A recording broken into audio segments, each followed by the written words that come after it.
alterados ao texto da PEC, que já tem acordo, que provavelmente vão ser acatadas. Qual a expectativa dos senhores para amanhã? Já dá para votar amanhã na CCJ ou realmente o pedido de vista vai ser uma semana? Bom, primeiro que a opção foi encaminhar a CCJ, a PEC dos precatórios. É importante que a CCJ se pronuncie. A sessão está marcada para amanhã. O presidente Davi Alcolumbre, da Comissão de Constituição e Justiça, pautou para amanhã. O relator, o senador Fernando Bezerra, vai ler o parecer.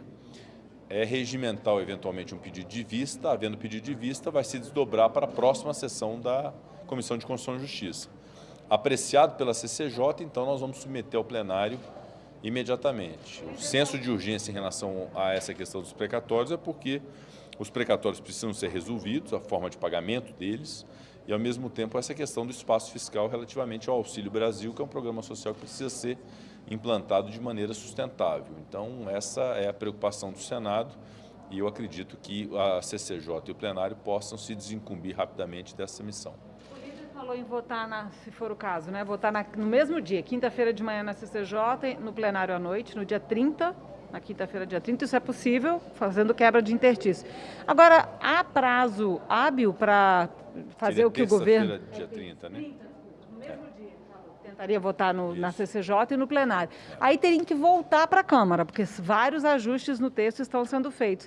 E daria para pagar, então, esse auxílio ainda esse ano, como pretende? Sim, né, acredito governo? que sim. Esse é o tempo necessário da maturação do processo legislativo. Se tratando de proposta de emenda à Constituição, é uma alteração constitucional, há todo um rito, um quórum qualificado. Os textos têm que ser idênticos nas duas casas até que possa ser promulgada a emenda constitucional. Então, esse é um caminho normal. Então, havendo a aprovação do parecer do líder Fernando Bezerra, que é o relator, necessitando voltar para a Câmara também se pronuncia. Então, não vejo dificuldades nisso, não. O importante é nós darmos solução definitiva à questão dos precatórios, o respeito do teto de gastos e, ao mesmo tempo, o espaço fiscal para o programa social. Alguns senadores estão propondo que o pagamento dos precatórios ficasse fora do teto. O que o senhor acha dessa proposta? Acha viável isso? Eu acho que a discussão sobre a natureza jurídica dos precatórios até comportaria, em tese, a retirada do teto de gastos públicos, se isso tivesse sido concebido lá atrás, em 2016, quando foi feito o teto de gastos públicos, uma emenda constitucional, considerar que precatório é uma dívida e, portanto, poderia ficar fora do teto.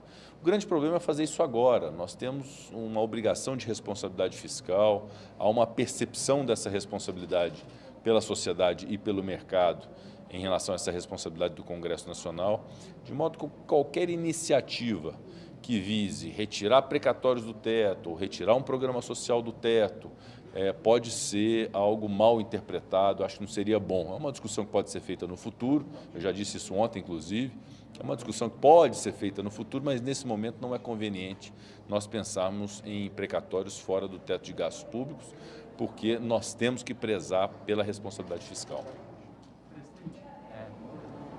Presidente, o senhor teve um encontro hoje com o senador Davi Alcolumbre e com o líder do governo, Fernando Bezerra. Gostaria de saber se os senhores trataram da questão da sabatina do ministro André Mendonça para o Supremo Tribunal Federal e se houve uma indicação do senador Alcolumbre de que ele vai realizar ou não a sabatina durante o esforço concentrado. Eu estive com o senador Davi Alcolumbre, falamos a respeito do esforço concentrado. Eu renovei a ele esse pedido, como fiz a todos os senadores, para que possam estar presentes no esforço concentrado e todos os presidentes de comissão, inclusive o presidente Davi Alcolumbre, poderem designar as reuniões das comissões respectivas para as sabatinas das indicações de agências reguladoras, de conselhos, do Conselho Nacional do Ministério Público, Conselho Nacional de Justiça, embaixadores e também de ministros de tribunais superiores. Há uma ministra do TST e o ministro André Mendonça do Supremo Tribunal Federal. Então, há essa previsão de realização de todas essas sabatinas no esforço concentrado, inclusive a do ministro André Mendonça. Eu espero que o presidente Davi possa designar as datas das reuniões na semana que vem para o cumprimento dessa missão. Mas, obviamente, que todas essas prerrogativas são dos presidentes de comissão, que eu respeito a autonomia, respeito a independência e espero que haja essa definição para que a gente possa chegar a esse final de ano com o cumprimento das obrigações do Senado em relação à apreciação dessas indicações como uma obrigação constitucional do Senado. Presidente, mas o que ele respondeu, presidente? Ele sinalizou que vai fazer? Sinalizou que vai fazer todas as sabatinas, todas as apreciações que precisam ser feitas pela CCJ, assim como a senadora Cátia Abreu também fez em relação à Comissão de Relações Exteriores, com os embaixadores que estão indicados e as demais comissões assim sucessivamente. Assim como eu faço também como presidente do Senado, há indicações que já foram sabatinadas, estão pendentes de apreciação no plenário do Senado e que nós vamos pautar também no plenário do Senado Federal. O que nós queremos é resolver todas essas indicações, todas elas mesmo, ainda esse ano. Presidente, o senador Fernando Bezerra falou que o projeto de lei do imposto de renda pode ser uma fonte de renda para se pagar o Auxílio Brasil permanente. O senhor acha que vai caminhar esse projeto aqui? Olha, é uma tese que foi inclusive ventilada pela Câmara dos Deputados, que aprovou o projeto do imposto de renda, inclusive com esse foco de ser ele uma sustentação de fonte de custeio para um programa social. No entanto, tratando-se de uma reforma tributária, de um projeto que reformula um imposto importante, que é o imposto de renda no Brasil, a lógica deve ser de uma reformulação que simplifique, que desburocratize, que não sacrifique o contribuinte e não necessariamente para a fonte de custeio para um programa social. A fonte de custeio do programa social nós temos que encontrar através de corte de gastos, por exemplo, né? Reduzir benefícios para poder ter dentro do orçamento a possibilidade de custeio de um programa social. É muito básico isso. O programa social ele precisa existir. A fonte de custeio nós precisamos encontrar, não necessariamente aumentando imposto. Então, obviamente que a tese existe, mas não deve ser essa a lógica da discussão do projeto do imposto de renda. O projeto do imposto de renda, se for para ser aprovado, ele deve ser pelos seus próprios méritos de constituir alguma medida que seja justa para o contribuinte, equilibrada e de simplificação para o sistema tributário nacional. Acho que essa deve ser a lógica. O líder falou que entende que para esse primeiro ano de pagamento do auxílio estaria resolvido o problema simplesmente com esse espaço encontrado no teto, mas que há uma dúvida se a partir do ano seguinte seria preciso indicar uma fonte específica.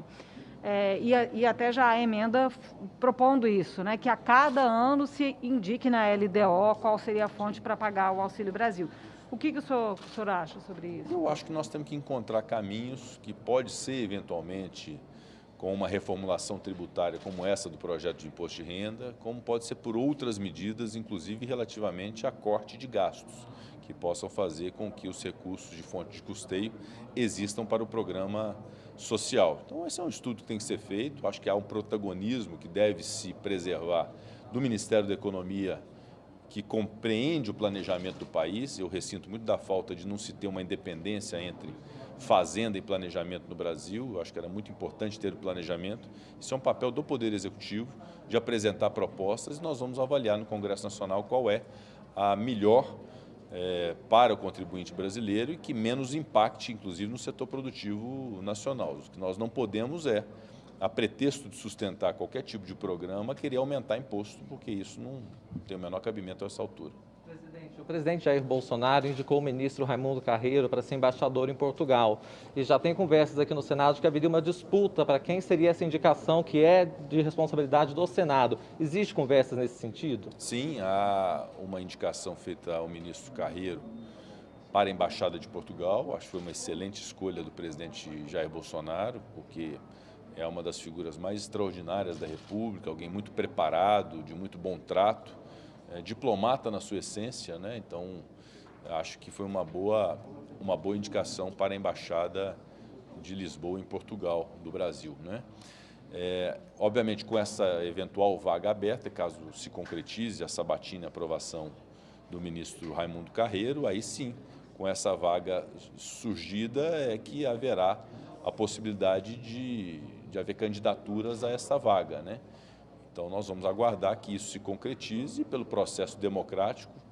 As normas prevêem qual é o trâmite disso, vai se fazer a escolha no momento oportuno da vaga que surgir no Tribunal de Contas da União.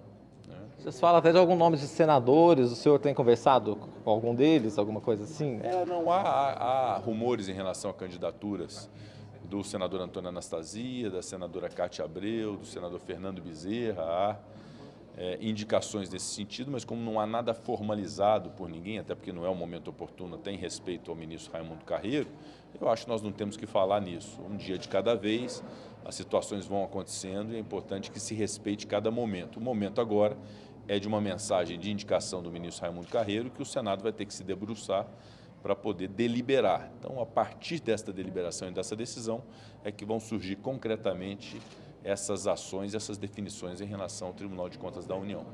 Presidente, o Estadão publicou uma matéria falando sobre uma articulação que haveria para não divulgar quais foram os autores dos pedidos das RP9 de 2020 e 2021. É realmente inviável, tecnicamente, indicar quem são os autores desses pedidos de recursos passados já? Essa é uma avaliação que nós estamos fazendo e nos inteirando em relação a essa realidade do orçamento de 2020 e 2021, para que possamos fazer o cumprimento da decisão do Supremo Tribunal Federal a partir da decisão da ministra Rosa Weber, que foi referendada pelo colegiado, pelo pleno do Supremo Tribunal Federal. Por isso, a ideia é fazermos um ato conjunto da Câmara dos Deputados e do Senado Federal, estabelecermos um procedimento de cumprimento dessa decisão e, em relação ao orçamento de 2020 e 2021, fazer a demonstração mais transparente possível sobre a destinação desses recursos. Cada centavo desses recursos públicos perfeitamente se aferir qual foi o destino deles, qual foi o emprego para bem do interesse público de cada recurso que foi empenhado a partir dessas chamadas emendas de relator, que é um permissivo legal, assim como há emendas individuais, emendas de bancada, emendas de comissão, há emendas do relator geral do orçamento que compila e compreende todas as demandas do Congresso Nacional relativamente ao orçamento. E concomitantemente a esse procedimento de cumprimento da decisão em relação ao passado, ao que já foi feito, aprimorarmos e fazermos uma proposta a partir da decisão do Supremo que sinaliza uma essência importante de se dar o máximo possível de transparência, de se identificar caminhos de aferição daquilo que motiva o relator geral do orçamento, as requisições, os pedidos, a fundamentação de cada uma daquelas situações no momento antecedente à emenda de relator. E aí seria um projeto de resolução do Congresso Nacional para se conferir para o orçamento remanescente de 2021 e para o orçamento de 2022, esse formato sugerido pela decisão do Supremo Tribunal Federal. Então, eu acredito que esse conjunto de fatos e esse conjunto de ações pelo Congresso, a partir da equipe técnica, dos advogados das duas casas, dos consultores, apresentando ao Supremo Tribunal Federal esta realidade, acho que isso vai conferir muita tranquilidade e muita segurança em relação ao orçamento público e permitir que se possa destravar o orçamento, porque nesse momento nós temos uma situação muito grave de um orçamento público que precisa ser destinado aos 4 cantos do Brasil para poder se fazer políticas públicas, obras, inclusive, que já foram contratadas, pavimentação de comunidades, remédio em hospital, cirurgias eletivas de pessoas que estão represadas em função da pandemia, que não fizeram cirurgias, que são importantes. Então, esses recursos vão para as pessoas. Então, é muito importante ter essa visão social. E é óbvio que nós vamos buscar realmente dar ao Supremo essa certeza de aferição da transparência do emprego desse recurso. E, naturalmente, se houver identificado, em se tratando de emenda de relator ou qualquer tipo de emenda parlamentar ou de qualquer recurso originário do Poder Executivo, de algum fato concreto de malversação de dinheiro público, de desvio de recursos, de algum indício de algo mal feito, cabe, obviamente, aos órgãos de controle, aos órgãos de persecução criminal, tomarem as providências relativamente a isso e, nesse instante, cabe ao Congresso criar os instrumentos necessários para que haja essa identificação do bom emprego do recurso público no Brasil. Mas só para esclarecer, porque não ficou claro ainda se é tecnicamente viável, pelo que os senhores estão analisando, junto com os advogados do Senado e Câmara, reconhecer especificamente o autor dos pedidos das emendas em 2020 e 2021? Pelo permissivo legal, o autor da emenda de relator é o relator geral do orçamento da União. É ele o autor dessas emendas. Como o das emendas individuais são os parlamentares.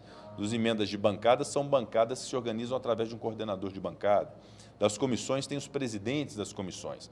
Então há uma figura legal que é a do relator geral do orçamento, que compila reivindicações que não necessariamente precisam ser feitas por parlamentares, podem ser feitas por chefes do executivo municipal, prefeitos, pode ser feito por governadores, pode ser feito por provedores de santas casas, por presidentes de fundações. Então, ele compila essas reivindicações e estabelece esse orçamento. E é importante a gente aferir para onde foi esses recursos, ou para onde devem ir esses recursos, e mostrar que esses recursos alcançarão toda a população brasileira, quase todos os municípios, administrados por diversos partidos políticos. Então, essa clareza que precisa ter até para a sociedade, a imprensa, a opinião pública, terem a clareza de que esse recurso é um recurso empregado para o público, para o interesse público. Mas há um permissivo legal que permite ao relator geral do orçamento ser a indicação originária daquela emenda parlamentar, porque é assim definido pela lei. E a proposta de resolução, à luz do que foi a decisão do Supremo Tribunal Federal, visará justamente um aprimoramento disso para que haja um embasamento da emenda de relator, para que se possa indicar a requisição que foi feita, a base fundamentada desta requisição, para então se ter um emprego. O fato é que em qualquer situação que seja antes ou depois, é muito importante, é plenamente possível, aferir a boa destinação do recurso. E se não houver uma boa destinação do recurso, é também possível se identificar e tomar as providências para evitar que haja um emprego equivocado de algum recurso público. Então, acho que essa lógica bem clara que nós estamos querendo fazer nesse processo de cumprimento dessa decisão do Supremo, para alinharmos o Poder Legislativo com o Poder Executivo e o Poder Judiciário dentro de um propósito comum de interesse da sociedade, que é ver o recurso público empregado e não travado a partir de aspectos burocráticos. Então, é esse destravamento que nós precisamos, porque nesse impasse, no final das contas, quem paga o preço é quem está lá na ponta esperando a política pública ser realizada. Tá? Obrigado. Muito obrigado. Tchau, presidente.